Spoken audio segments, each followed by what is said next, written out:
I didn't realize how deep the favoritism ran until it hit my wallet. My name's Brian. I'm 20 years old, from a quiet neighborhood in Bloomfield Hills, Michigan. One of those places where the lawns are always trimmed, the fences stay white, and you smile at the neighbors even if you hate their guts. That's how our family was, polite on the outside, tense as hell on the inside. Dad's a CPA, wears the same 3 Navy suits, and eats the same turkey sandwich every day. Mom teaches English at the high school down the street. Loves Shakespeare, hates silence. And me? I'm the older brother. 2 years ahead of Drew, my little brother who skipped a grade and somehow skipped a line to our parents' hearts while he was at it. I was 11 when I first noticed it. Christmas morning. I opened a box with a multi-tool set, screwdrivers, pliers, tiny blades. Good for fixing stuff, Dad said with a nod like he'd just knighted me. Drew, 2 years younger, peeled open his gift and found a brand new Xbox with all the accessories. Because he's got potential, Dad added, clapping his shoulder. I just nodded. Didn't say a word. That was the first time I really understood my role in this family. I was the steady one. The fixer. The one who got the flashlight when the power went out. Not the one who got praised. Not the one who got the cool gifts. I learned to smile and keep things to myself. Drew, on the other hand, was the center of everything. At school plays, my parents clapped loudest when he stepped on stage, even if I had the lead. At dinner, it was always Drew. Tell us about your math competition, while I cleared the plates. I wasn't bitter. Not really. I just got used to being the one in the background. That's how I survived. One time in middle school, I came home with a perfect report card, straight A's. Laid it on the counter like a trophy. Mom glanced at it, smiled, then said, "That's great, honey." Oh, Drew, did you tell us about that science award? I remember standing there, holding my breath like maybe someone would come back to me. They didn't. By the time I hit high school, I stopped expecting things. My birthdays were a slice of cake and maybe a "you've always been mature for your age" speech. Drew got surprise parties, themed decorations, whole events planned around his interests. Robotics club, Model UN, you name it. They were there, front row. And still, I kept my mouth shut. I worked at the grocery store after school and mowed lawns on weekends. Not because anyone told me to, but because I wanted to have something that was mine. Something I earned. And deep down, I thought maybe, just maybe, one day they'd see that and say he made it. All on his own. They never did. When I got my driver's license, Dad handed me the keys to his old Ford Taurus, made sure to point out every scratch I should avoid adding to. When Drew turned 16, he got a used but spotless Jeep. He's got a lot going on, needs something reliable, Dad said. I didn't argue. Just nodded and drove my beat-up sedan to school the next day. People used to ask if I was jealous. I wasn't. Or maybe I was so used to the setup that jealousy didn't even register anymore. It was just the air I breathed. The truth was, Drew wasn't a bad brother. He didn't gloat. He didn't rub anything in my face. But he didn't notice either. And that made it worse somehow. Then came the college talk. I always knew I'd have to figure it out myself. No big savings account with my name on it. No safety net. You're independent, Dad said once, patting my shoulder like I should be proud. Drew's the one we've got to guide. He's special. And I nodded. Because that's what I always did. What I didn't know, what no one ever told me, was that they'd been saving for Drew's college since he was 5. And me? Nothing. Not a dime. But I'd find that out later. For now, I just kept working. Kept studying. Kept being the invisible older brother who held the family together while they built a future for the one who mattered. And still, I said nothing. Because that's who I was. The quiet achiever. The placeholder. The backup plan. The one who never fit in their picture of potential. We both got into Westgate University. I still remember how it felt reading that acceptance letter. After all the late nights, the missed parties, the double shifts at the grocery store, I had done it. A 4.0 GPA, 2 part-time jobs, and a resume stacked with extracurriculars I'd scraped together on my own time. I stood there in the kitchen with the email glowing on my phone, feeling for the first time like maybe this was my moment. "Mom," I said, walking in with a cautious grin. I got in. Westgate. Full acceptance. She looked up from grading papers and smiled politely. "That's great, Brian." That was it. No hug. No tears. Just a nod and back to her red pen. A minute later, Drew walked in, letter in hand, waving it like he'd won the lottery. Guess who else got into Westgate? He beamed. Dad looked up from his laptop. "You're kidding." And suddenly it was a party. Mom jumped up. Dad opened the fridge and popped the bottle of cheap champagne they kept for special occasions. They poured 2 glasses, raised them high. To Drew, Dad announced, "The future of this family." They clinked glasses. I stood there holding my phone, the email still on screen. I hadn't even finished my sentence. That night, I sat in the driveway for half an hour, the engine off, staring out the windshield. The porch light was still on. Inside, I could hear the muffled sound of laughter. They toasted to Drew's future while mine faded back into the shadows. 2 weeks later, we were eating dinner, me, Mom, Dad, and Drew. Just another Tuesday, spaghetti and silence. I was halfway through my plate when Dad cleared his throat. "So," he said, not looking at me, "about tuition." I paused, fork halfway to my mouth. "We've got Drew covered," he continued. "We've been saving since he was little. College funds all set for him." I blinked. "And me?" He didn't answer right away. He glanced at Mom. She wouldn't meet my eyes either. "We don't have anything set aside for you." I laughed. I couldn't help it. Just a dry, stunned little chuckle. "You're serious?" "We figured," Mom chimed in, finally looking at me. "You're more independent. You've always found your own way. And Drew needs the support," Dad added quickly. "He's always been, well, you know. Right. Special." I sat back in my chair, trying to swallow the lump rising in my throat. "So what am I supposed to do?" I asked. "Take out loans. Work full-time and study full-time." Dad shrugged. "You've handled things before." Like that made it okay. Drew looked uncomfortable for once. He stared at his plate, silent. I don't think he expected it to go like this. I didn't eat the rest of that night. I just nodded again, like I always did. Then I grabbed my keys, stepped outside, and sat in the car with the windows up. My chest felt tight, like I couldn't breathe right. I stared out at the dark street, fists clenched on the steering wheel. I had worked my ass off. I'd done everything right. And somehow, I was still the afterthought. It wasn't just that they didn't plan for me. It was that they never saw me as worth planning for. They had looked at the two of us, me and Drew, and decided I'd be fine on my own. That I didn't need anything from them. That I didn't deserve anything from them. I wasn't just overlooked. I was written off. The next day, I started applying for every scholarship I could find. I made appointments with my high school advisor. I stayed up late Googling grants and filling out forms while Drew watched videos about dorm decor and laptops. I kept my head down, just like I'd always done. But something was different now. Something in me had cracked. They weren't going to help me. They had made that clear. So I'd help myself. And this time, I'd make sure they noticed. I didn't tell anyone where I was going that Saturday morning. Just got in the car and drove 2 hours north until I hit the old gravel road that led to Grandpa Ed's place. He lived in a small ranch-style house outside Midland, surrounded by pine trees and silence. He was already on the porch when I pulled up, a cup of black coffee in one hand and a crossword puzzle in the other. He squinted toward me, then smiled like he'd been expecting me. "Figured you'd show up sooner or later," he said. "That's the thing about Grandpa Ed. He didn't ask questions right away. Didn't pounce on you with concern. He just let you sit next to him in the old creaky lawn chair, handed you a second cup of coffee, and waited. We sat like that for almost 15 minutes, watching the wind rattle the leaves. Finally, he said, "So, they told you." I nodded. He didn't say I'm sorry. Didn't offer empty comfort. Instead, he looked me in the eye and said, "You're a grinder, Brian. You always have been. They've got no idea what you're capable of." Something about that sentence hit harder than I expected. Maybe because it was the first time anyone had actually said they believed in me without following it with advice or a warning. I thought maybe I just wasn't worth it, I admitted, voice low. He shook his head slowly. "You were just easier to let go of. People take steady for granted." He didn't have a college fund to offer. No trust account or secret pile of money. But what he gave me that day, his time, his full attention, his confidence, meant more than any check ever could. When I got back home, I locked myself in my room and started working. I made a spreadsheet of every scholarship deadline I could find. Need-based, merit-based, niche ones like left-handed students with divorced parents. I applied to them all. I wrote the same essay 5 different ways, trimmed it, rewrote it, made it fit whatever prompt they threw at me.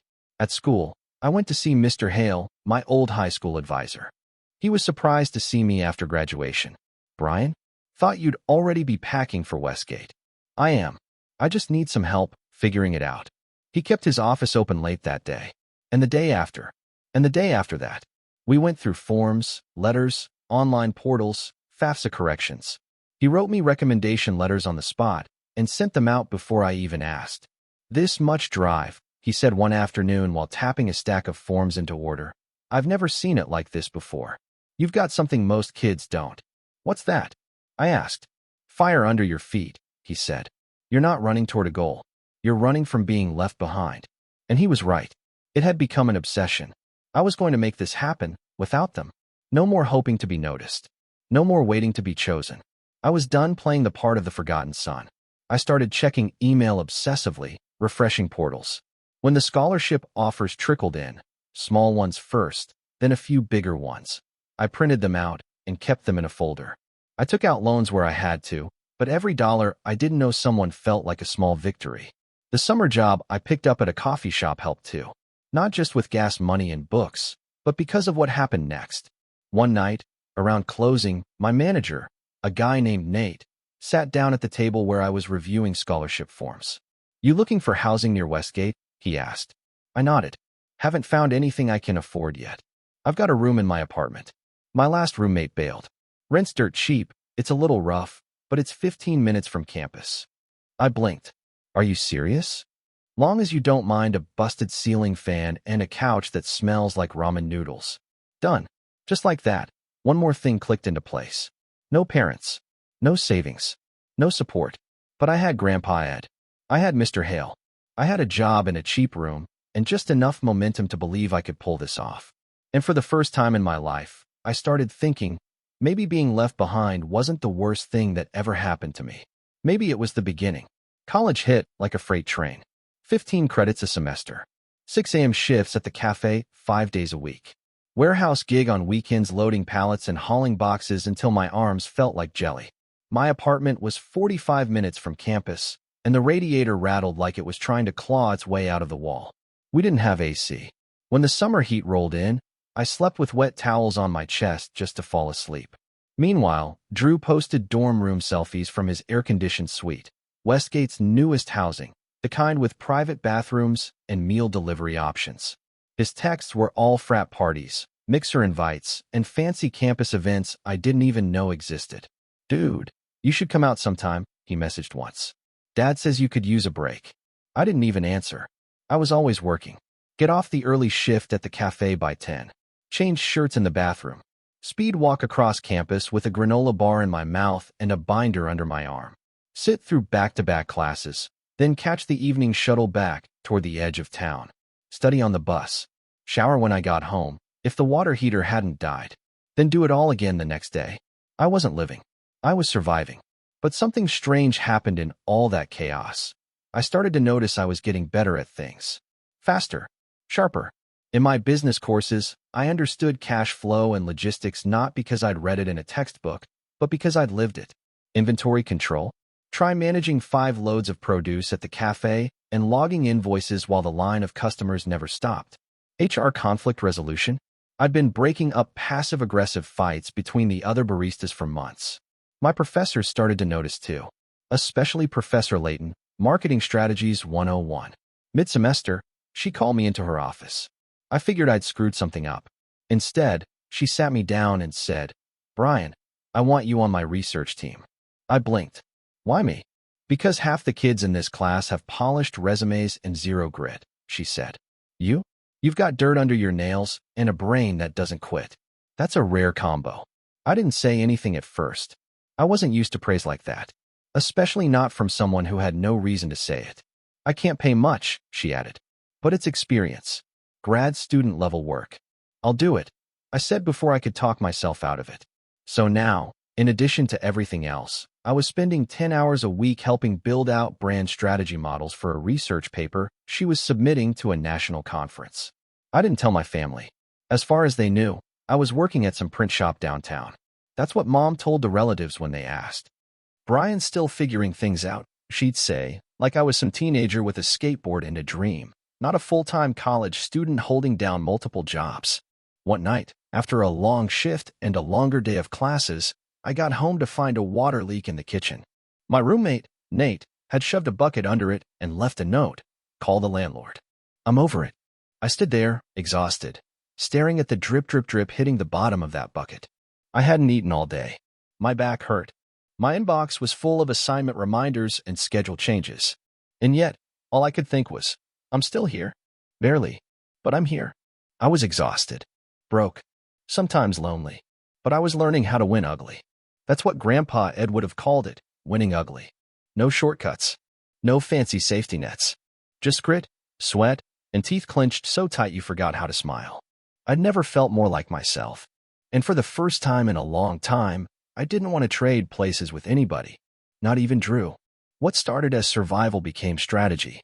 I was sitting on the back steps of the cafe one day, during a rare 10-minute break, when it hit me, every skill I had picked up to get by could be worth something more. Bookkeeping? I was already tracking the cafe's inventory and balancing my own monthly survival down to the penny. Social media? I ran the cafe's Instagram for free drinks and tips, and their followers had doubled in 3 months. So I made a flyer. Just black and white. Affordable bookkeeping and social media help for small businesses. I printed 20 copies and dropped them off at pizza joints, barbershops, corner stores, anywhere that looked too busy to handle their own admin. 2 businesses called me back. One was a bike repair shop near campus. The other was a tiny flower boutique run by a woman named Karen who said, I don't know how to tweet and I don't want to learn. I charged almost nothing, but I got results. In my business development class, we were assigned a semester-long project, build a fictional business plan. I didn't build a fake one. I used mine. Filed for an LLC. Had the name picked out already, Ashroot Strategies. It sounded gritty, like something that grew out of nothing. My professor, the same one who pulled me into her research team, asked if she could share my project with a colleague organizing a statewide entrepreneurship competition. You've got something real here, she said. Not just theory. I made the top 3. The prize money wasn't huge, but it was enough to do more than survive. I bought a used laptop that didn't wheeze when I opened 5 tabs. Registered a proper domain. Paid a graphic design student $50 to make me a logo that didn't look like it was made in PowerPoint. Then I hired 2 classmates who were in the same sinking boat I was, broke, smart, and out of options. One of them, Terrence, did back-end work and billing. The other, Jamie, was brilliant with visuals and branding. We worked in the campus library, at my apartment's kitchen table, on park benches with spotty Wi-Fi. We built plans for coffee shops, consulted on Instagram strategy for a food truck, and even helped a hardware store redo their Google business listing. We weren't fancy, but we delivered. By the time junior year rolled around, I wasn't scraping by on paycheck to paycheck anymore. I paid rent from client invoices, bought groceries without triple-checking my balance, even replaced the warped mattress I'd been sleeping on since high school. And still, my parents had no clue. To them, I was just getting by. Working some basic job, maybe taking longer to finish school. Mom mentioned once in a call, it's okay if you need more time to find your path, Brian. Not everyone's like Drew. I nearly laughed out loud. They still thought I was just the quiet older brother keeping his head above water, while Drew was their golden boy, climbing whatever fake ladder they imagined for him. Meanwhile, Drew was floundering in classes he barely showed up for, living off a prepaid card and weekly check-ins with Dad that probably came with bonus allowances. Still no job. Still coasting. I didn't say anything. I didn't need to. Ashroot was growing. Slowly, carefully. But it was real. I used to dream about revenge. About one day flashing the bank account or a flashy job title in front of their faces just to prove them wrong. But somewhere along the way, that need faded. I wasn't building this to win points anymore. I was building it because I could. Because it felt damn good to make something out of nothing. One night, Jamie turned to me after we finished a pitch deck for a bakery and said, you know this isn't just a side hustle, right? This is a real company. Like, a real one. I nodded, quietly. Because deep down, I knew that already. And maybe, just maybe, this wasn't about proving myself to anyone anymore. Maybe it was about becoming who I was meant to be, with or without them. It was a Thursday night when I heard the knock. I wasn't expecting anyone. My roommates were out, the apartment was quiet, and I had just microwaved leftovers when someone hit the door with 3 soft knocks. I opened it, and there he was. Drew. Standing on my porch with his backpack slung over one shoulder, his eyes red and tired. His laptop was clutched to his chest like it was a life vest. For a second, he just stared at me. Then he said, I'm flunking my final thesis. Can you help? I didn't say anything. I just stepped back and let him in. He sat at the small kitchen table, the one I had rescued from a sidewalk pile my first semester. He looked smaller than I remembered.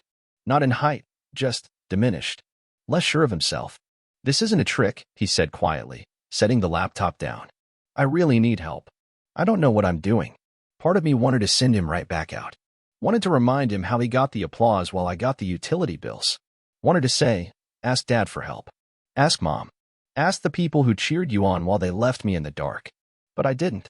Instead, I sat down across from him and said, "Open the file. Let's start with the outline."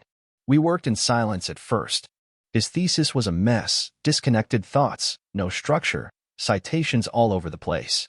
But he listened, took notes, didn't interrupt when I pointed things out, didn't argue when I suggested scrapping entire sections. About halfway through, he looked up at me. "They told me you were doing fine," he said. "That you didn't need help. That you had everything under control." I didn't say anything. He stared at the screen for a second. "I didn't know how hard it was for you." I looked at him, saw something shift in his face. It wasn't pity. It wasn't guilt either. It was something closer to realization. Like the curtain had finally been pulled back. I told him about the jobs, the scholarship hustle, the business I'd been building in the cracks of every free minute I could find. He sat there, listening. "No one ever said any of that," he finally whispered. "They just kept saying you were steady, that you didn't need what I needed." I almost laughed. "Yeah," I said. "They decided that a long time ago." We worked for 3 hours, restructured his paper from the ground up, gave it a backbone, tightened the language. I even made a checklist with deadlines because I knew he'd need someone to hold him to it. When he left, he stopped at the door. "I want to be more like you," he said. That part caught me off guard. "I used to think you were just bitter," he continued. "But now I think you were just doing what no one else had the guts to do." For the first time in years, we weren't brothers caught in a silent competition. We were just two guys in a cramped apartment kitchen, trying to make something work. He didn't ask for money.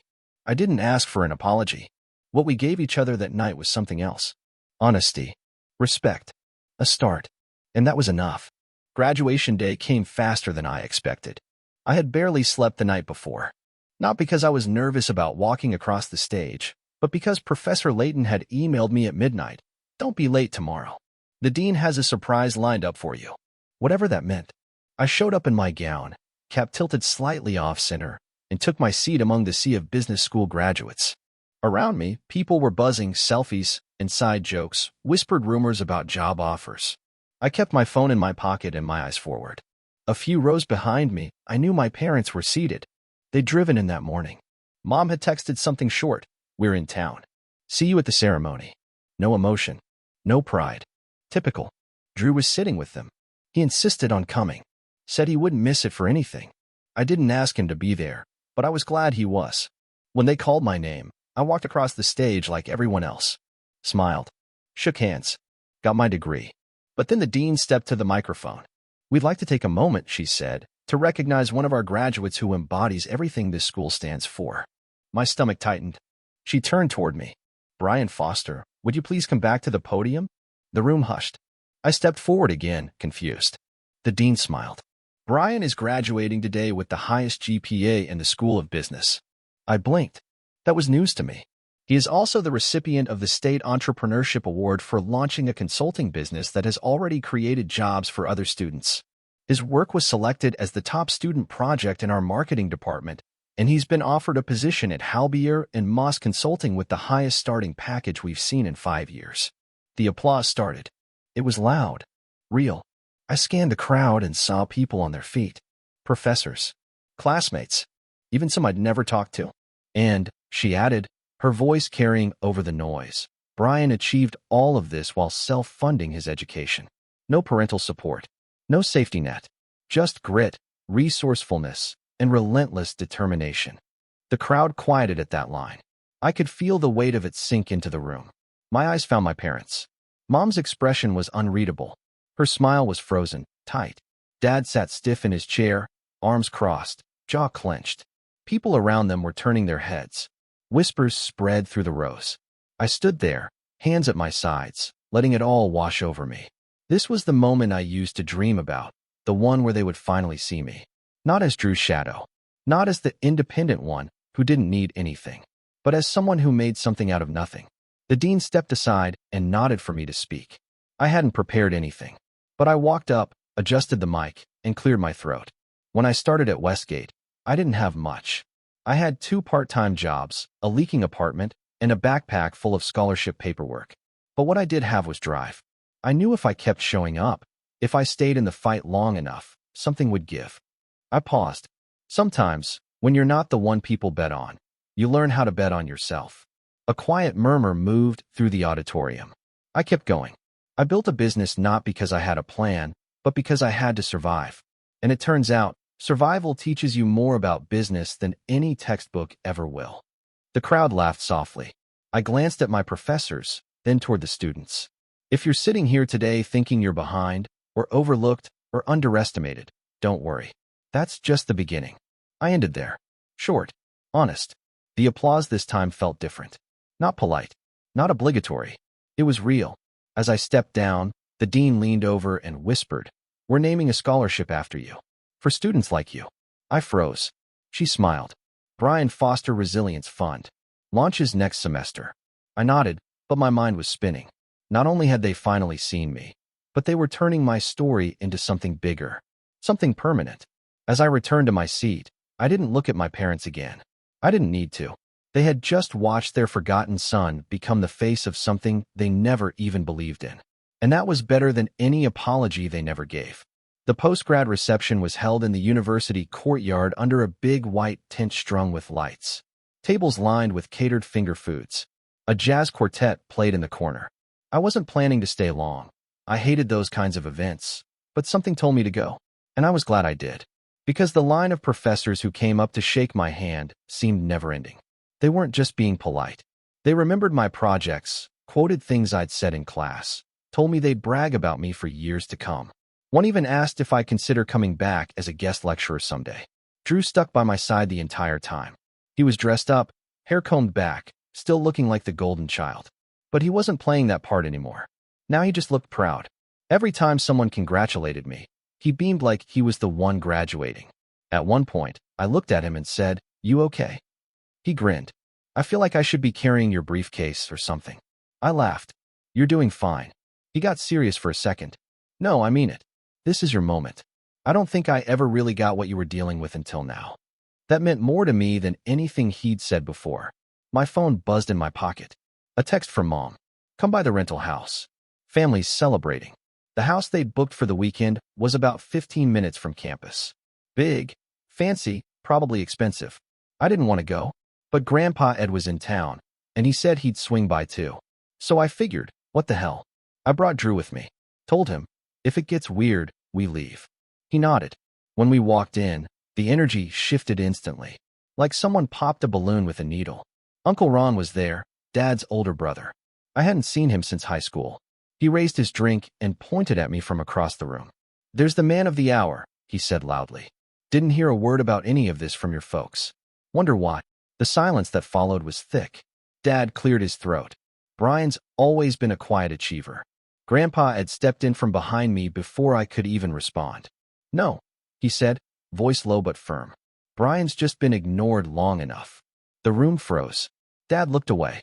Mom busied herself straightening up cups that didn't need straightening. A few cousins gave each other sideways glances. Grandpa had walked over to me, clapped a hand on my shoulder. "Told you they'd eat their words." I smiled. "You did. We made small talk with the relatives. Ate cake. Took photos. But there was no mistaking the tension in the air. It wasn't anger exactly, it was discomfort. People didn't know how to act when the quiet kid suddenly got loud with success. Drew stayed close, like a buffer. At one point, he leaned in and whispered, "This is wild." "Yeah," I muttered. "Told you they don't know what to do with me." Mom finally pulled me aside near the end of the night. "We're proud of you, Brian," she said. I nodded, not even looking at her. "Things just got complicated," she added. I didn't respond. Because what was there to say? Her version of complicated was years of indifference, of treating me like the backup plan, of never showing up, never asking, never thinking I might need what Drew got handed without question. Uncle Ron clinked his glass again. "Still can't believe they kept this under wraps," he said, looking right at my dad. "If my kid had a scholarship named after him, I'd be shouting it from the rooftops." Dad's mouth pressed into a thin line. I didn't gloat. I didn't say a word, because the truth was doing all the talking. And for once, they had to listen. The next day, I met them for breakfast. Just me, Mom, and Dad. Drew had already headed back to campus to pack, and Grandpa Ed had gone home early that morning. I figured I owed them at least a sit-down, if only to end things on clean terms. We picked a small diner near the rental house. The kind with cracked vinyl booths and coffee that tastes like burnt toast. Dad barely touched his eggs. Mom stirred her coffee more than she drank it. There was small talk at first. Safe stuff. Weather. Traffic. How nice the ceremony was. Then Dad cleared his throat and set down his fork. We were thinking, he said slowly, about helping you out with a deposit. For a new apartment, maybe. Just a little gift. I raised an eyebrow. Appreciate the offer. But I'm good. He looked surprised. Are you sure? I mean, rent's not cheap. I've already signed the lease, I said. My starting salary at Halbier and Moss covers everything. That made him sit back. Mom blinked. You accepted an offer? 2, actually, I said, not bragging, just stating a fact. Took the one that lets me build my business on the side. Dad's jaw clenched. His eyes dropped to his plate. Mom gave a weak smile. We misjudged things, Brian. I didn't say anything. She added, we thought you were just figuring it out. I gave a small nod, but nothing more. Because that's the thing about people like my parents, they don't apologize. Not really. They reframe. They explain. They say things like misjudged instead of ignored. But they never say, we were wrong. And we're sorry. And by now, I didn't need them to. Their silence during those hard years had already said everything. And now, their silence meant something different. It meant they had nothing left to stand on. I stood up and grabbed the check before they could argue. I've got this. You don't have to, Mom started. I want to. I cut in. Besides, I can afford it. Dad gave a stiff nod. As we stepped outside, Drew pulled up. He had offered to drive me back to my place before heading out of town. He leaned out the window. You good? I nodded and opened the door. As I slid into the passenger seat, he called out to our parents, you know Brian did all this without you, right? Mom flinched. Dad turned away. I mean, Drew continued, imagine what he could have done with your support. Nobody said anything. Drew shrugged. Just something to think about. He drove us off, leaving the diner and everything it represented behind. I looked out the window, watching the town shrink in the rearview mirror. They didn't apologize. But they didn't defend themselves either. And for once, that was enough. A year later, I stood on the same campus where it all began, this time not as a student, but as a sponsor. The Brian Foster Resilience Fund was no longer just an announcement at graduation. It was real. The fund had already supported its first batch of recipients, 3 business students from backgrounds like mine. Kids who worked late shifts, who lived in rundown apartments, who knew exactly what it felt like to be underestimated. Mr. Hale helped me run the selection committee. He still wore the same corduroy blazers and drank that awful vending machine coffee, but he was sharp as ever. You're doing something good here, he told me. Not just generous. Necessary. Drew volunteered too. He started mentoring high school students who wanted to study business, helping them navigate the same financial aid maze I'd once stumbled through alone. When I asked him why, he just said, because someone should have done it for you. Our relationship was different now. He didn't try to impress me anymore, and I didn't keep score. We were just brothers. Real ones. No spotlight, no rivalry. Just 2 people who knew what it meant to start over. My parents and I, well, we talked once a month. Usually short calls. Cordial. Civil. The kind of conversations you have with distant relatives. They never brought up the past. Neither did I. They came to the scholarship dinner once. Sat in the back. Clapped at the right moments. Smiled when people congratulated them for raising such a resilient son. I didn't feel anything. Not anger. Not pride. Just distance. And that was okay. Every Sunday, without fail, Grandpa had called. Sometimes it was 5 minutes, sometimes 40. Sometimes he just wanted to hear about my week. Other times, he'd end the call with a one-liner that stayed in my head for days. Told you they'd eat their words, he'd joke. Or, you can build a house from ashes, but you better make sure the next one's fireproof. He was the only one who never wavered.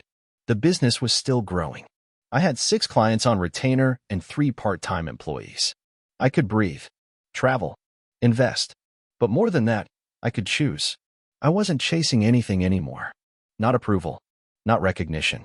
That hunger I had in college, the need to prove everyone wrong, had melted into something else. A quieter drive. A bigger purpose. I wasn't trying to win anyone over now. I had outgrown them.